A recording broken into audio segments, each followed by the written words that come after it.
Osoroshi fans, to another episode of Creeps, Weirdos, Yurei, Obake, and Onryo. Another show where once again we explore some of Japan's most hideous ghosts, demons, devils, monsters, and more. Come along with me once more as we dive deep into the urban legends, the creepy Obake, and everything in between on another Osoroshi Saturday.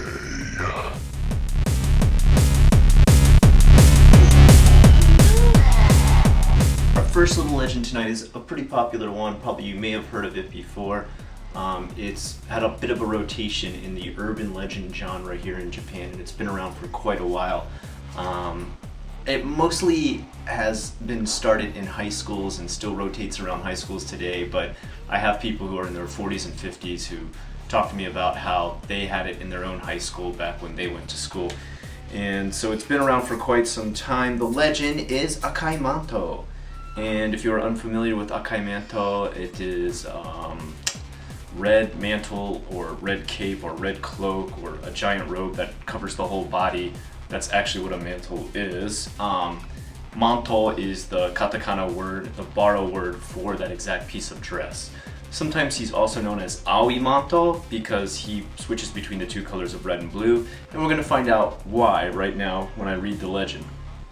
If you are sitting on the toilet, usually the last stall, and this tends to take place in high schools, a mysterious voice will ask you if you want red paper or blue paper. If you answer red paper, you will be sliced apart until your clothes are stained red with your own blood. If you choose blue paper, you will be strangled until your face turns blue.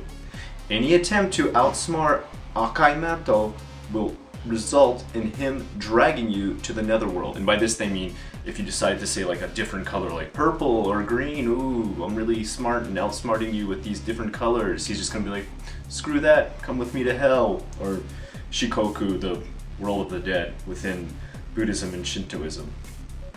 The only correct answer is to say no paper.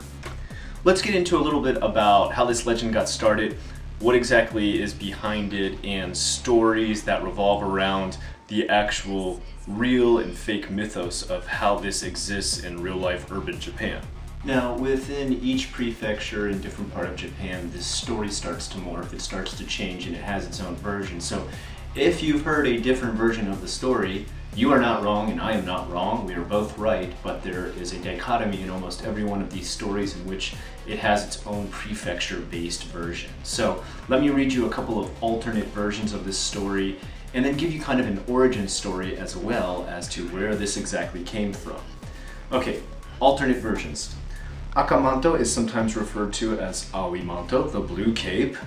Sometimes the voice will ask if you want a cape rather than paper. So it'll say, do you want the blue cape or the red cape? And this is where it gets kind of sickening. If you agree to a red cape, the skin on your back is ripped off to resemble a red cape. Now, the weird thing is the blue, it doesn't have the resemblance of a cape. It just says, if you ask for blue, all the blood is drained from your body. So not really a semblance of a cape there on that version, so I'm not sure how that's supposed to work. One popular version of the story changes the choice from red paper to a red vest in which the skin is torn off your chest, but again, there's no blue version of that. You're just strangled to death and your face turns blue, which, it's morbid enough, it's good enough. Now here's kind of the origin story. A policeman and woman were called to a school after a student reported hearing a male voice in the girls' bathroom. The policewoman went to the bathroom while her male partner waited outside. When inside, the stall voice asks, "Shall we put on the red vest?" The policeman outside, who was listening at the door, heard his partner answer yes. A sudden scream and loud thud followed. When the policeman opened the bathroom door, he found the policewoman decapitated. Her blood had soaked into her vest, turning it red. Another version of the story says that if you ask for the yellow cloak, you will have your head forced into the toilet that you've just used. And according to this police report type situation, there was some sort of communication problem as to wearing a bulletproof vest or a different uniform blue vest, and that's where the mix-up happened in a communication, and apparently this woman was killed by the ghost. Now, you know, your total belief in this story, your source information on this story is not listed. I don't have any kind of site on as far as a newspaper. This is just from an Urban Legends Nichan site. So, the validity of which is up to you to decide if you believe or not. If you're interested in learning more about Akamoto, Akamoto appears in an episode of Ghost Stories and Ghost Hunt, so you can check out that. There is a children's version in Shin Megami Tensei videos, which I'm sure many of you are familiar with. If you don't, you should check them out.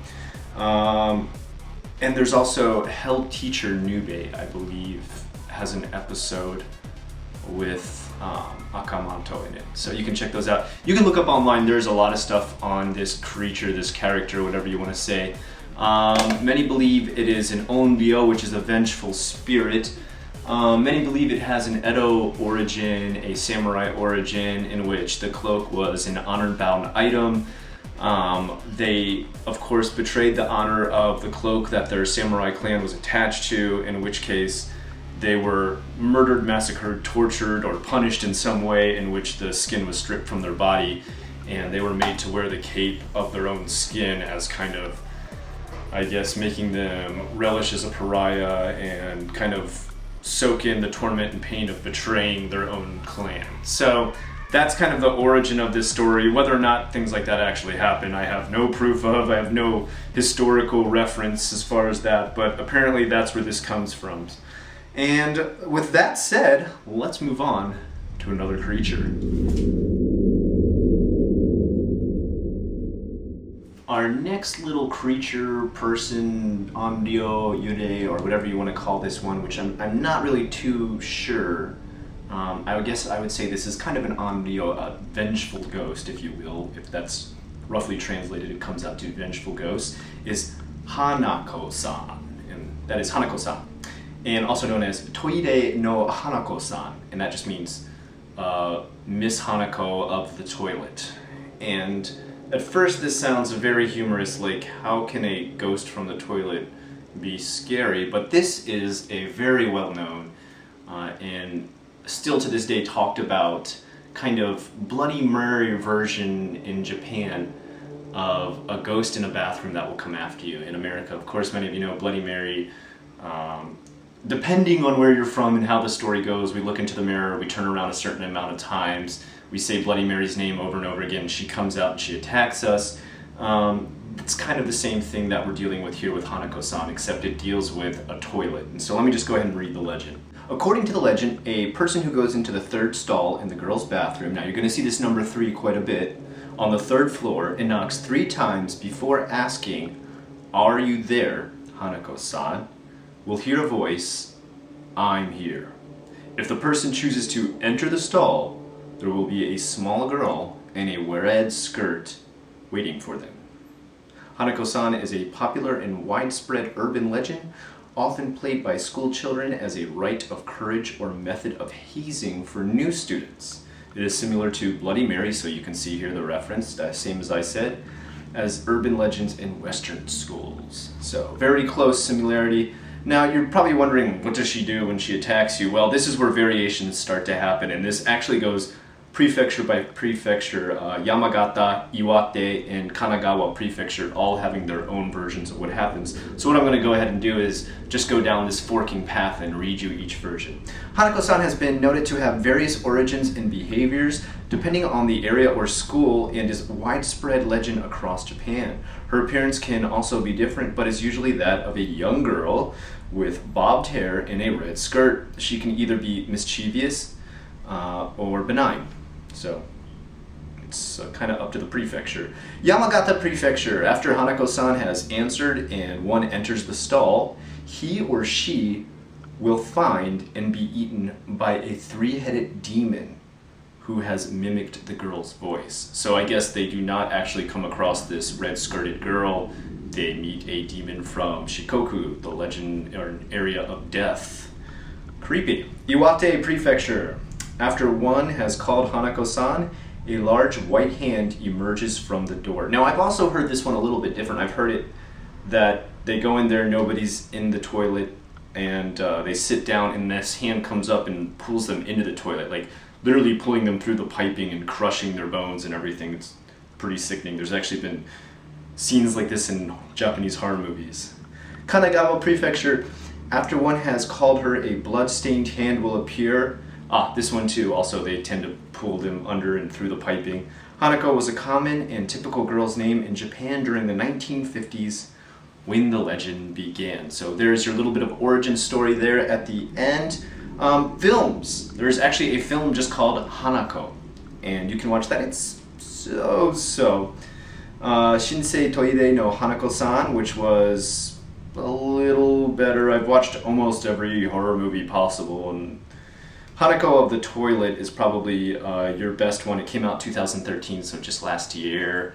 I only say it's better because visually it's better. Overall, the story in all these movies is kind of lame, so don't expect to be too blown away with a ghost who revolves around the toilet. Nonetheless, very interesting visualization. Look up some pictures of her and see how creepy she is, and the setting. And if you knew high school Japanese bathrooms, you'd understand why this is the setting for this ghost. They tend to be dirty, grimy. They're washiki benjo, which means the toilets that are just holes in the ground. Those are disgusting toilets. Most kids won't even use those these days.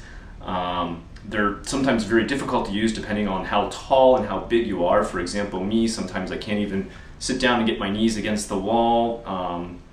So I think this tends to deal a lot with the intimidation of using these bathrooms, of having to use the bathroom at school, which is always kind of seen as a hazukashi or a shyness or embarrassing type situation for a lot of kids. And I think the angst that comes with this has created Hanako. Anyway, let's move on.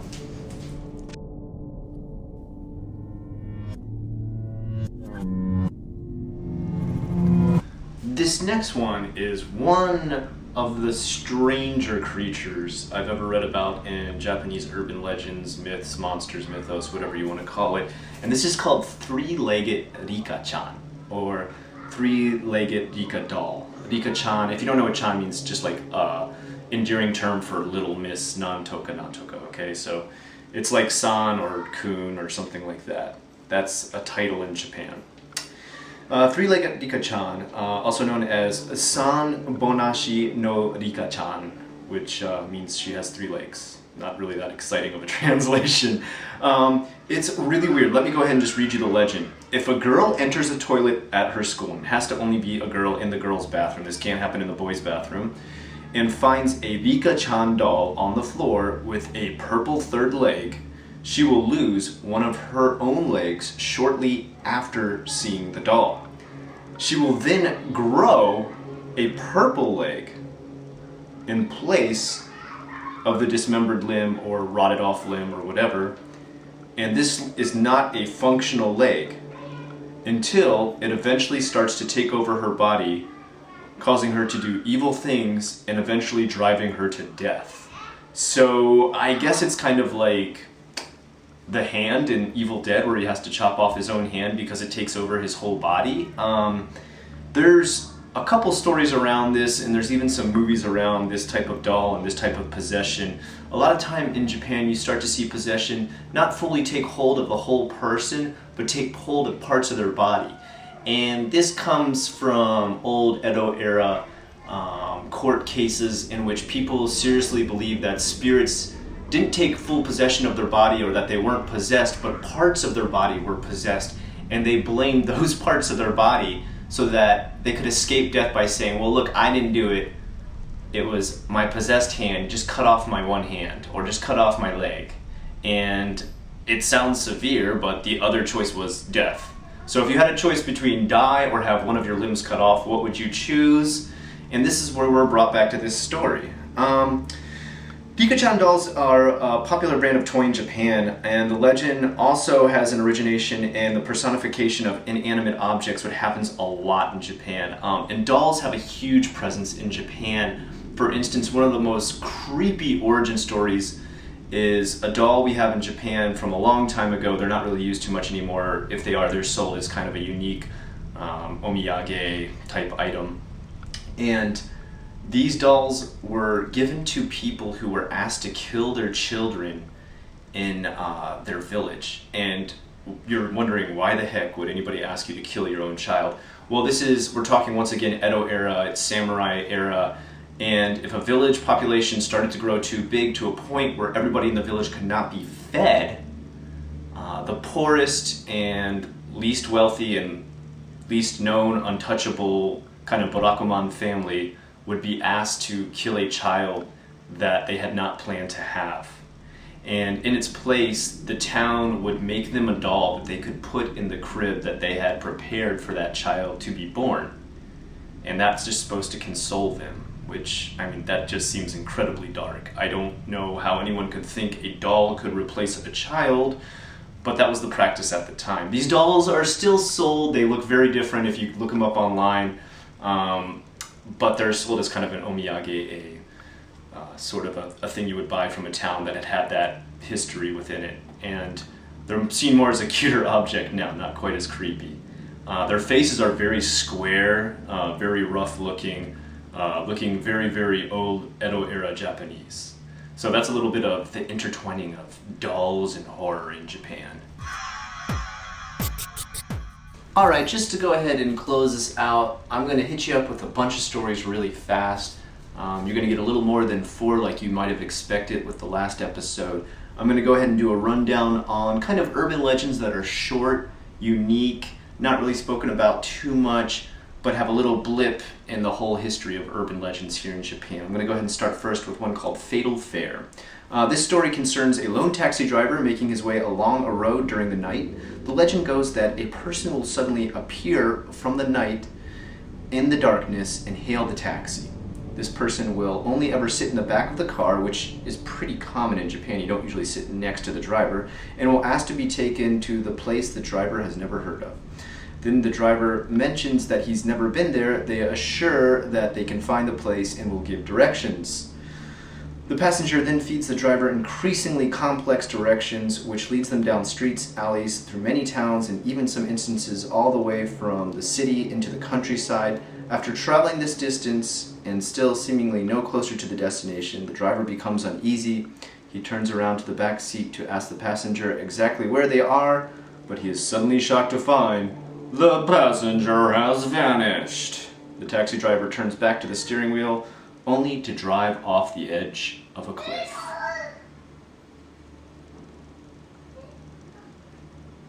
Gozu. Gozu is a very well-known cowhead story. Also known as Cowhead, Gozu is a Japanese urban legend about a fictional story called Cowhead. Supposedly, the Cowhead story is so horrifying that people who read or hear it are overcome with fear so great and so terrible they tremble violently for days on end until they die. One variation involves a teacher who tells a bored group of school children the story, resulting in both the children and the teacher becoming catatonic and losing their memory. No one can recall the story. Surprise, surprise. Other variations include details that no one is able to retell. The story has, after hearing about them die, the Cowhead story was rumored to be an unpublished piece of sci-fi written by Sakyo Komatsu, but there's no evidence or link to the author. A Ukrainian folktale called Cow's Head does exist, which may have made its way over to Japan and is about a woman who receives a good fortune by offering food and shelter to a disembodied cow's head that visit her one night, as well as a 2003 film called Gozu, directed by Takashi Miike, which I have watched. Not so good. Not such a good movie. I can't say I recommend it. I'm a big Takashi Miike fan. Just recently watched Aku no Kyoten, which was an amazing movie, if not the most gory thing I've ever seen. That Gozu movie sucks. Don't watch it. Next one is one of the ones I really like a lot. This is a really weird creature. Jinmenken, the human-faced dog. Jinmenken are dogs, but with human faces that supposedly appear at night in Japanese urban areas and run along highways at extremely fast speeds.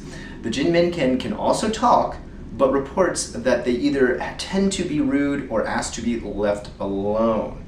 Unlike most Japanese urban legends, the human-faced dog is not widely known to kill anyone or make anyone unlucky. Though they are said to escape scientific experiments, or spirits of road crash victims. So there are escaped scientific experiments or road crash victims. I guess they mean the spirits of the road crash victims turn into human-faced dogs. Okay. There is also speculation that witnesses who say they have met Jinmenken have actually come across Japanese makakes. I'm probably saying that wrong. It's not a Japanese word. It looks French, and I don't know how to say anything French. Which accounts for the quadrupedal movement, dog-like fur, human face, and the human-like noises the Jinmenken can supposedly make. Kokuri-san. Kokuri is a Japanese version of an Ouija board, which became popular during the Meiji era.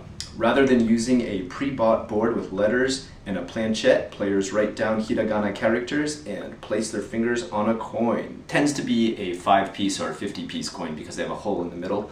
Before asking Kokuri-san a question, this popular game is often used in high schools and similar to Western Ouija boards. Several rumors and legends surround it. Some include Kokuri-san only telling players the date of their death, while others say you can ask Kokuri-san anything. You must finish the game correctly either by saying goodbye to Kokuri-san or disposing of the entire game and the utensils that were used with it, even if it was a coin, such as spending the coin or using the pen until it is completely empty of ink. Failure to do so will result in misfortune or death of the players. Okay guys, I hope you enjoyed that tonight. A big long list of all different types of Onryo, Obake, all different types of Toshiden Setsu, and all things scary from Japan. Until next time, I am Unrested. If you liked what you saw here tonight, please like, subscribe, and watch a whole bunch more Osoroshi Saturday. Until next time, this is Osoroshi Saturday.